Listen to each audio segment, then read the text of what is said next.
Hello traders, வணக்கம். எல்லாரும் நல்லா இருப்பீங்கன்னு நினைக்கிறேன். ஸோ இன்னைக்கு பார்த்தீங்கன்னா நம்ம மார்க்கெட்டில் ஒரு 3000 ருபீஸ் சம்திங் வந்து ப்ராஃபிட் பண்ணியிருக்கோம். பட் இது வந்து பார்த்தீங்கன்னா ஒரு சின்ன ஸ்கேல்பிங் ட்ரேடு தான், ஓகேங்களா? ஸோ இன்னைக்கு நிஃப்டியும் சரி பேங்க் நிஃப்டியும் பார்த்தீங்கன்னா ஹையரில் ஓப்பன் ஆச்சு. நேற்றோட க்ளோஸ்ல இருந்து மேலே ஓப்பன் ஆச்சு.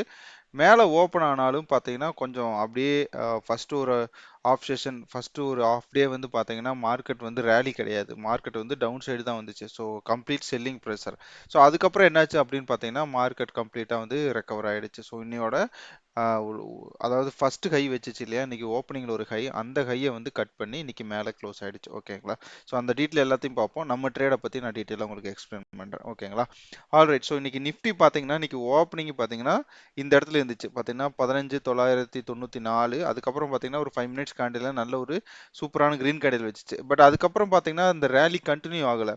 ஸோ நெக்ஸ்ட் 5 மினிட்ஸ்ல இருந்தே பார்த்தீங்கன்னா உங்களுக்கு மார்க்கெட் வந்து கீழே வந்துட்டே இருந்துச்சு. ஸோ அதுக்கப்புறம் பார்த்தீங்கன்னா கரெக்டாக பார்த்தீங்கன்னா இந்த கேண்டில், ஸோ இந்த கேண்டில் பார்த்தீங்கன்னா உங்களுக்கு ஒரு 12:45 1 o'clock கேண்டில். ஸோ இந்த கேண்டில் பார்த்தீங்கன்னா நல்ல ஸ்ட்ராங்கான ஒரு ரெக்கவரி காமிச்சிருந்தது. ஸோ அது இல்லை, நம்ம இன்னைக்கு இன்ட்ராடே பண்ணியிருக்கணும் அப்படின்னா எங்கே பண்ணியிருக்கணும் அப்படின்னு பார்த்தீங்கன்னா கரெக்டாக இந்த கேண்டில் என்ட்ரி கொடுத்துருக்கணும். ஸோ ரீசன் என்ன அப்படின்னு பார்த்தீங்கன்னா இது பார்த்தீங்கன்னா ஒரு 5 மினிட்ஸ் கேண்டில் நல்ல ரெக்கவர் கொடுத்துருக்கு. ப்ளஸ் பார்த்தீங்கன்னா எந்த விக்குமே கிடையாது இந்த கேண்டில். இந்த கேண்டில் பார்த்தீங்கன்னாவே உங்களுக்கு தெரியும். ஸோ இந்த கேண்டில் உங்களுக்கு ஓப்பன் அண்ட் க்ளோஸ் செக் பண்ணீங்கன்னாவே தெரியும். ஸோ இதில் என்ட்ரு ஆயிருந்தீங்க அப்படின்னா உங்களுக்கு பார்த்தீங்கன்னா எனக்கு தெரிஞ்சு ஒரு 50-60 பாயிண்ட்ஸ் வந்து நீங்கள் நிஃப்டிலே கேப்சர் பண்ணியிருக்கலாம், ஓகேங்களா? கரெக்டாக பார்த்தா 63 பாயிண்ட். பட் 63 பாயிண்ட் இல்லைனா அட்லீஸ்ட் நீங்கள் ஒரு 50 பாயிண்ட் அது கேப்சர் பண்ணியிருக்கலாம். ஸோ கரெக்டாக பார்த்தீங்கன்னா உங்களுக்கு இந்த சிபிஆர்ல இருந்து கரெக்டாக பார்த்தீங்கன்னா இந்த R1 பாயிண்ட் வரைக்கும் போயிருக்கு. ஸோ கரெக்டான ஒரு என்ட்ரி, கரெக்டான ஒரு எக்ஸிட் கிடைச்சிருக்கும். ஸோ இது வந்து இன்னைக்கு யார் யார் என்ட்ரி ஆயிருந்தீங்களோ நல்ல ப்ராஃபிட் பண்ணியிருக்கலாம். பட் நான் இன்னைக்கு பார்த்தீங்கன்னா ஒரு சிம்பிளான ஒரு ஸ்கேல்பிங் தான் பண்ணேன். இதில் வந்து எனக்கு ஒரு பெரிய இது கிடையாது.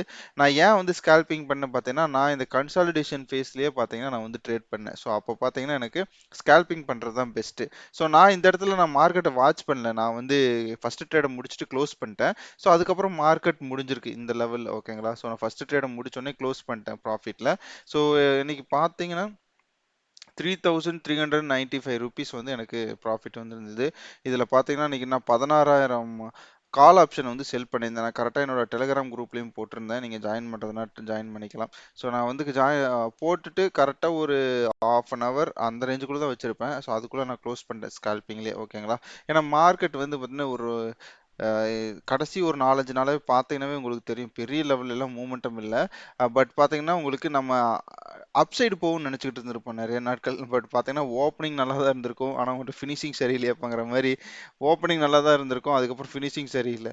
நானும் இன்னைக்கு அதை தான் எக்ஸ்பெக்ட் பண்ணேன். பட் இன்னைக்கு பார்த்தீங்கன்னா நமக்கு ஃபினிஷிங் சரியில்லாமல் போயிருக்கும். நம்ம கரெக்டாக ப்ரெடிட் பண்ணலை அப்படின்னு சொல்லிட்டு பார்த்தீங்கன்னா இன்னைக்கு வந்து அப்படியே யூட்டன் போட்டுருச்சு. இது பார்த்தீங்கன்னா வி ஷேப் ரெக்கவரி இல்லைன்னா யூ ஷேப் ரெக்கவரின்னு சொல்லுவாங்க.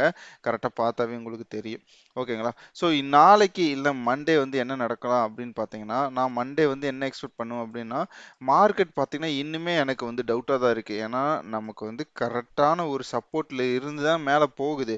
பட் ஸ்டில் பார்த்தீங்கன்னா நமக்கு வந்து இன்னும் ஃபெட் மீட்டிங் நடக்க வாய்ப்பு இருக்குன்னு நினைக்கிறேன். ஸோ அந்த மாதிரி ஏன்னா இப்போ யூஎஸ்ல இன்ஃப்ளேஷன் பார்த்தீங்கன்னா மோர் தென் 9% சொல்கிறாங்க. அப்போ பார்த்தீங்கன்னா நமக்கு இன்னும் அந்த ஃபெட் ரேட்டை வந்து இன்க்ரீஸ் பண்ண ஒரு 100 பாயிண்ட்ஸ் வந்து இன்க்ரீஸ் பண்ண சான்சஸ் இருக்குன்னு சொல்கிறாங்க. அப்படி பண்ணுனா டெஃபினட்டாக வந்து யூஎஸ் டாலர் வந்து என்ன ஆகும் அப்படின்னா இன்னும் ஸ்ட்ராங் ஆகும். அப்போ இன்னும் ஸ்ட்ராங் ஆகும் போதுன்னா கண்டிப்பாக இந்த மார்க்கெட் வந்து கொஞ்சம் ஃபால் ஆக நிறையவே சான்சஸ் இருக்கு, ஓகேங்களா? ஸோ அதனால இப்போதைக்கு நம்ம எதையும் ப்ரிடிக்ட் பண்ண முடியாது. ஆஸ் யூஷுவல் நம்ம பண்றதை பண்ணிட்டு இருப்போம். ஏன்னா நம்ம வந்து எதையுமே வந்து கண்ட்ரோல் பண்ண முடியாது. ஸோ நம்ம கண்ட்ரோல் இருக்கிறது என்னன்னு பார்த்தீங்கன்னா நம்மளுடைய ரிஸ்க் மேனேஜ்மெண்ட், பொசிஷன் சைசிங் மட்டும்தான், ஓகேங்களா? ஸோ அதை நம்ம மேனேஜ் பண்ணாவே போதும், நம்ம வந்து ப்ராஃபிட் வந்து நல்லா சம்பாதிக்கலாம், நல்ல ப்ராஃபிட் சம்பாதிக்கலாம். ஸோ அதனால் வந்து தேவையில்லாத நியூஸை போட்டு குழப்ப வேண்டாம். பட் ஓகே, தெரிஞ்சு வச்சுக்கிறது நல்லது, ஓகேங்களா? ஸோ இது வந்து நிஃப்டியில். ஸோ நமக்கு நிஃப்டியில் ஒரு நல்ல ட்ரேட் கிடச்சிருக்கு இன்னைக்கு இன்ட்ராடேக்கு. பேங்க் நிஃப்டியில் பார்த்தீங்கன்னா இன்னைக்கு பேங்க் நிஃப்டி கிட்டத்தட்ட பார்த்தீங்கன்னா யூஷேப் ரெக்கவரி தான் சொல்லணும். பட் நிஃப்டி லெவலுக்கு கிடையாது. ஸோ நம்ம அதையும் சொல்லி ஆகணும். ஏன்னா இது ஓப்பன் பார்த்தீங்கன்னா நல்லா ஹையரில் ஓப்பன் ஆச்சு. பட் நெக்ஸ்ட் 5 மினிட்ஸ்லேயே பார்த்தீங்கன்னா உங்களுக்கு ரிட்டர்ன் வந்துடுச்சு. அந்த ஃபர்ஸ்ட் ஓப்பனிங்கே வந்து கட் பண்ணி கீழே க்ளோஸ் பண்ணிடுச்சு ஸ்ட்ராங்காக. ஸோ அதுக்கப்புறம் பார்த்தீங்கன்னா ஒரு நல்ல ரேலி, அந்த ரேலி கண்டினியூ ஆகுன்னு பார்த்தேன். நம்மளோட ரேலி கண்டினியூ ஆகுன்னு பார்த்தேன். பட் பார்த்தீங்கன்னா S1ல கரெக்டாக சப்போர்ட் எடுத்து இந்த லெவலை பிரேக் பண்ணி கரெக்டாக பார்த்தீங்கன்னா சிபிஆர்ல போய் முடிஞ்சிருக்கு பேங்க் நிஃப்டி. பட் நிஃப்டி பார்த்தீங்கன்னா கிளியராக வந்து மேலே போன மாதிரி தான் இருக்கு. ஓகேங்களா. பட் எனக்கு தெரிஞ்சு பார்த்தீங்கன்னா நிஃப்டி மேலே போறதுக்கு இன்னைக்கு எல்லா ஸ்டாக்கும் கொஞ்சம் இந்த HDFC bank, Reliance, Kotak bank, Infy இது எல்லாமே பார்த்தீங்கன்னா இதெல்லாம் தான் மேஜர் வெயிட்டேஜ் இருக்கிற ஸ்டாக்ஸ் நிஃப்டி 50ல. ஓகேங்களா. அப்போ அது எல்லாமே கிரீன்ல இருந்திருக்கு. ஹெச்டிஎஃப்சி பார்த்தீங்கன்னா இன்னைக்கு 2.7% ஏறி இருக்கு. ஓகேங்களா. ஸோ அதனால தான் வந்து ஏறி இருக்கு. பட் ஹெச்டிஎஃப்சி பேங்க் வந்து ஏறாது வந்து சாரி பேங்க் நிஃப்டி வந்து ரொம்ப ஹையில் போய் க்ளோஸ் ஆகாது வந்து எனக்கு கொஞ்சம் ஆச்சரியமா இருக்கு. ஏன்னா ஹெச்டிஎஃப்சி பேங்க், கோட்டக் பேங்க் எல்லாமே பார்த்தீங்கன்னா இன்னைக்கு நல்ல பாசிட்டிவ்ல இருந்திருக்கு. பட் என்ன ரீசன் தெரியல. இன்னைக்கு பார்த்தீங்கன்னா 0.09% தான் வந்து இன்னைக்கு பாசிட்டிவ். பட் நிஃப்டி பார்த்தீங்கன்னா 0.69% வந்து இன்னைக்கு பாசிட்டிவ்ல இருந்திருக்கு.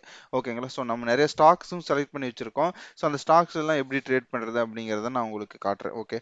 காட்டுற இந்த சென்ஸ் நான் என்னோட டெலிகிராம் குரூப்ல போஸ்ட் பண்ணியிருக்கேன். ஆல்ரெடி போஸ்ட் பண்ணியிருக்கேன். இன்னும் ஏதாவது இருந்தால் நான் உங்களுக்கு போஸ்ட் பண்ணுவேன். ஓகேங்களா.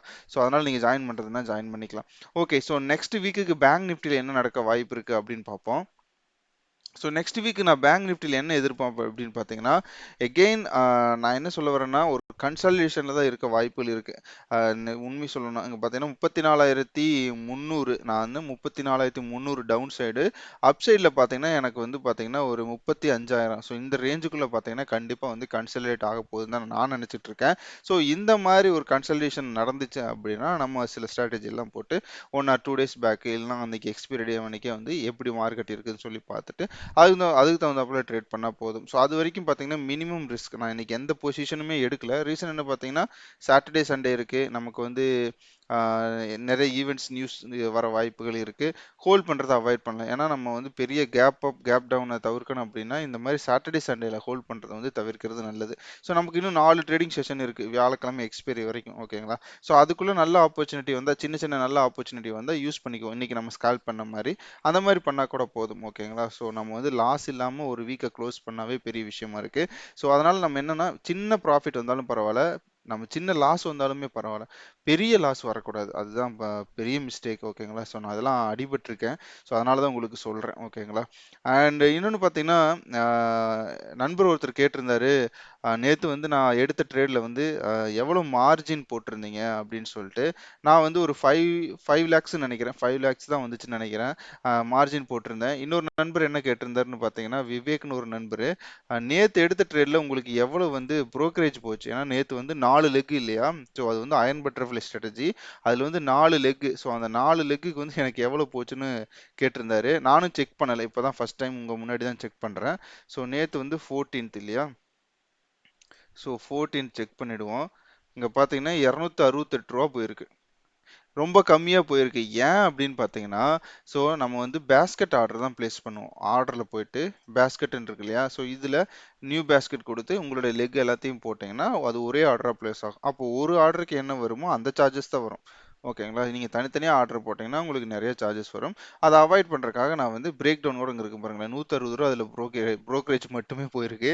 இங்கே பார்த்தீங்கன்னா டிரான்சாக்ஷன் சார்ஜ் வந்து 45 ரூபா 96 காசு தான் வந்திருக்கு. ஓகேங்களா.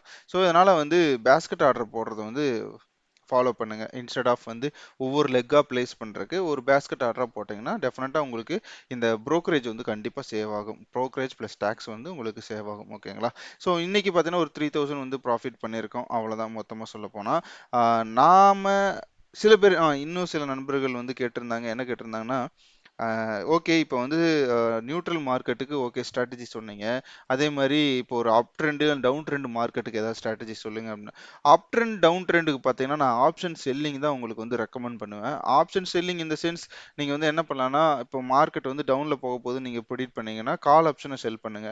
அவுட் ஆஃப் த மணி கால் ஆப்ஷனை செல் பண்ணுங்க. அதே மாதிரி மார்க்கெட் மேலே போகுதுன்னு ப்ரிடிக்ட் பண்ணீங்கன்னா புட் ஆப்ஷனை செல் பண்ணுங்க. அதையும் அவுட் ஆஃப் த மணியில் வந்து பண்ணுங்க. ஸோ அப்போ பார்த்தீங்கன்னா உங்களுடைய வின்னிங் சான்சஸ் ரொம்ப ஜாஸ்தியாக இருக்கும். பட் எப்பவுமே பார்த்தீங்கன்னா ஆப்ஷன் செல்லிங் பண்ணும்போது ரிஸ்க் கரெக்டாக மேனேஜ் பண்ண கற்றுங்க. நீங்கள் ஒரு இடத்துல ஸ்டாப் லாஸ்னா ஸ்டாப் லாஸ் அவ்வளோதான். அந்த இடத்துக்கு வந்துருச்சு அப்படின்னா நீங்கள் வந்து கட் பண்ணிட்டு வெளியே வந்துடுங்க. இது கீழே போயிட்டு மறுபடியும் மேலே வருமா, அங்கே போகுமா, இங்கே போகணும்லாம் யோசிக்கவே யோசிக்காதீங்க. ஸ்டாப் லாஸ்னா ஸ்டாப் லாஸ். ஓகேங்களா. இல்லை நான் ஹெஜிங் பண்ணுறேன்னா நீங்கள் ஹெஜிங் போட்டு பண்ணலாம். ஹெஜிங்னா ஒன்றும் இல்லை, நீங்கள் வந்து ஒரு பை ஆப்ஷனை வந்து வாங்கணும். ஸோ வாங்கி நீங்கள் வந்து லோ காஸ்ட்டில் வாங்கி வைங்க. வாங்கி வச்சிங்கன்னா உங்களுக்கு ஹெஜிங் ஆப்ஷன் கிடைக்கும், மார்ஜின் பெனிஃபிட்டும் கிடைக்கும். ஓகேங்களா. ஸோ அது வந்து நீங்கள் பண்ணுறது பண்றத பொறுத்து தான். நம்ம அத பத்தி நிறைய நிறைய வீடியோக்குள்ள பேசியிருக்கோம். இந்த ஹெட்ஜிங் வந்து எப்படி பண்றது அப்படின்னு சொல்லிட்டு. ஸோ அத நீங்களும் பாருங்க. ஓகேங்களா? அப்ப இன்னைக்கு ஒரு ஸ்டாக் வந்து டிஸ்கஸ் பண்ணலாம்னு நினைக்கிறேன். ஸ்டாக் நேம் பார்த்தீங்கன்னா மைண்ட்ரி. ஸோ இந்த ஸ்டாக் வந்து நல்லாவே பெர்ஃபார்ம் பண்ணிட்டு இருக்கு. பெர்ஃபார்ம் பண்ணிட்டு இந்த சென்ஸ் நான் என்ன எதிர்பார்த்துட்டு இருந்தேன் அப்படின்னு பார்த்தீங்கன்னா, டவுன் சைடு கட் ஆகும்னு சொல்லி எதிர்பார்த்துட்டு இருந்தேன். பட் டவுன் சைடு வந்து கட் ஆகல. பட் வெயிட் பண்ணுவோம். ஓகேங்களா? ஸோ ஐடி ஸ்டாக்ஸ் வந்து ஒரு பெரிய ரேலி இல்ல. ஸோ ஐடி ஸ்டாக்ஸ் இன்னைக்கோட நெகட்டிவ்ல தான் க்ளோஸ் ஆயிருக்கு. ஸோ டிசிஎஸோட ரிசல்ட் பார்த்தீங்கன்னா அவ்வளோ பெருசாக இல்லை. ஸோ அதே மாதிரி பார்த்தீங்கன்னா மற்றவும் அப்படி தான் இருக்கும்னு நான் எதிர்பார்க்குறேன், மற்ற ஐடி கம்பெனிஸும். ஸோ அப்படி பார்க்கும்போது பார்த்தீங்கன்னா இந்த மைண்ட்ரி நிறைய ஸ்டாக்ஸ் இருக்குது, டெக் மகேந்திரா, நாக்குரி, இந்த மாதிரி நிறைய ஐடி ஸ்டாக்ஸ் இருக்குது. அதெல்லாம் ஃபோக்கஸ் பண்ணுங்க. ஓகேங்களா? ஸோ நான் வந்து மைண்ட்ரி எடுத்து வச்சிருக்கேன். எனக்கு வந்து நல்ல ஒரு பேட்டர்ன் இருந்திருக்கு. ப்ளஸ் பார்த்தீங்கன்னா நாக்குரி. ஸோ இந்த நாக்குரியும் நான் வந்து வாட்ச் பண்ணலான்னு வச்சுட்டு இருக்கேன். ஸோ இதுலேயும் பார்த்தீங்கன்னா ஒரு நல்ல பேட்டர்ன் இருக்குது. ஸோ இதுவும் பார்த்தீங்கன்னா ஒரு 1 ஹவர் பேட்டர்ன். ஸோ இந்த ரெண்டுமே பார்த்தீங்கன்னா உங்கள் வாட்ச் லிஸ்ட்டில் வைங்க. ஒரு வேளை இந்த லெவல் வந்து பிரேக் ஆச்சு அப்படின்னா நமக்கு நல்ல சான்சஸ் இருக்குது, நிறையவே வாய்ப்பு இருக்குது. ஸோ மைண்ட் ட்ரீல வந்து நான் வந்து ஏன் டவுன் சைடு எதிர்பார்க்குறேன் அப்படின்னு பார்த்தீங்கன்னா, இந்த 1 ஹவர் கேண்டில் வாட்ச் பண்ணுங்களேன். இந்த ரெசிஸ்டன்ட்ல இருந்து டைரக்டா இந்த சப்போர்ட்டுக்கு ஒரே கேண்டில் வந்துருச்சு, 1 ஹவர் கேண்டில். இதை நம்ம இன்னும் டைம் ஃப்ரேம்ல 15 டைம் ஃப்ரேமுக்கு போனோம்னா, இந்த 15 மினிட்ஸ் கேண்டில் மட்டும் செக் பண்ணுங்களேன். மேலே ஓப்பன் ஆயிருக்கு, இங்க க்ளோஸோட மேலே ஓப்பன் ஆகி எந்த பாகுபாடுமே இல்லாம ரெசிஸ்டன்ஸ்ல இருந்து சப்போர்ட்டுக்கு வந்துருச்சு. ஸோ சப்போர்ட்டுக்கு வந்துட்டு அதுக்கப்புறம் பார்த்தீங்கன்னா கன்சல்டேட் ஆகுது. மேபி இன்னொரு முறை கூட இந்த ரெசிஸ்டன்ஸை போய் தொடலாம். ஓகேங்களா? பட் நான் என்ன ஃபீல் பண்றேன்னா, இங்க வந்து செல்லர்ஸ் கொஞ்சம் டாமினேட் பண்ற மாதிரி தெரியுது. பட் நம்ம எதையுமே ஏர்லியர் டிசைட் பண்ண முடியாது. Let's wait and watch. எதிர் சைடு ஏதோ ஒன்று பிரேக் அவுட் ஆகணும். ஸோ கீழே இல்லைன்னா மேலே ஆகட்டும். ஆமா, அது அப்போ ட்ரேட் பண்ணா போதும். அதுவும் இல்லாமல் பார்த்தீங்கன்னா ஹிண்டால்கோ இந்த மாதிரி ஸ்டாக்ஸ் எல்லாம் நம்ம இன்னுமே வந்து வாட்ச் லிஸ்ட்ல தான் வச்சுட்டு இருக்கோம். ஸோ நம்ம வெயிட் பண்ணி பார்த்துருவோம். ஸோ என்ன நடக்குதுன்னு சொல்லிட்டு. ஹிண்டால்கோ பார்த்தீங்கன்னா இப்போ 15 மினிட்ஸ்ல ஒரு சின்ன இந்த இடத்துல பேட்டர்ன் இருக்கு. பட் இதை வந்து கன்சிடர் பண்ண வேண்டாம். நம்ம 1 ஹவர் பேட்டர்ன்லேயே வச்சுக்குவோம். ஓகேங்களா? ஸோ என்ன நடக்குதுன்னு இதுலயும் பார்க்கலாம். அதே மாதிரி பார்த்தீங்கன்னா ஜேஎஸ்டபிள்யூ ஸ்டீலு, வோல்டாஸ், இந்த மாதிரி நம்ம எல்லா ஸ்டாக்குமே வந்து நம்மளுடைய குரூப்ல போட்டிருக்கோம். ஓகேங்களா? ஸோ எல்லாத்தையுமே நம்ம வாட்ச் லிஸ்ட்ல வச்சு வாட்ச் பண்ணிட்டு இருக்கோம். லெட்ஸ் வெயிட் அண்ட் வச்சு எந்த சைடு நல்ல ஆப்பர்ச்சுனிட்டி கிடைக்குதோ, மார்க்கெட் ட்ரெண்ட் எந்த சைடு போகுதோ அதுக்கு தகுந்தபடி நம்ம மாறிக்கணும். ஓகேங்களா? ஸோ நம்ம வந்து ஒரு ஸ்டாக்குக்கு வந்து செல்லிங் சொல்றோம் அப்படின்னா, செல்லிங் மார்க்கெட் வந்து செல்லிங்ல இருந்துச்சுன்னா ஓகே செல்லிங். இல்ல மார்க்கெட் ட்ரெண்ட் வந்து ரிவர்ஸ் ஆயிடுச்சு, இல்லைன்னா நியூட்ரல் ஆயிடுச்சு அப்படின்னா நம்ம என்ன பண்ணணும் அப்படின்னா, நியூட்ரல் அண்ட் செல்லிங் அப்படின்னா நம்ம செல்லிங் எடுத்துக்கலாம். இல்ல வந்து மார்க்கெட் வந்து அப் ட்ரெண்ட்ல இருக்குதுன்னா நம்ம அப் ட்ரெண்ட் போயிடணும். எப்பவுமே நியூட்ரல்னு பார்த்தீங்கன்னா அதுக்கு செல்லிங்க்கு தான் மேக்ஸிமம் வந்து சப்போர்ட்டா இருக்கும். அதனால நம்ம நியூட்ரல் அண்ட் செல்லிங்னு சொன்னோம்னா அதை செல்லிங்க்கு எடுத்துக்கலாம். அண்ட் அப் ட்ரெண்ட்னு சொன்னா அதை அப் ட்ரெண்டுக்கு எடுத்துக்கலாம். ஓகேங்களா? அப்படிதான் நம்ம வந்து வச்சுக்கணும். ஸோ நம்ம வந்து மார்க்கெட் ட்ரெண்டுக்கு எகென்ஸ்டா ட்ரேட் பண்றதை அவாய்ட் பண்ணணும். ஸோ இந்த ஸ்டாக்ஸ் எல்லாம் வாட்ச் லிஸ்ட்ல வச்சுக்கோங்க. ஸோ உங்களுக்கு உங்களுடைய அனலிசிஸ் என்னன்னு சொல்லிட்டு நீங்க தாராளமா நீங்க கமெண்ட் செக்ஷன்ல போடலாம். ஓகேங்களா? ஸோ இந்த வீடியோ பொறுமையை பார்த்த எல்லாருக்கும் ரொம்ப நன்றி. நம்ம சேனல் இதான் ஃபர்ஸ்ட் டைம் பார்க்குறீங்க அப்படின்னா மறக்காம சப்ஸ்கிரைப் பண்ணுங்க, லைக் பண்ணுங்க, ஷேர் பண்ணுங்க அண்ட் கமெண்ட்ஸ் பண்ணுங்க. ஓகேங்களா? தேங்க்யூ ஸோ மச் ஃபார் வாட்சிங் this video. Have a good day.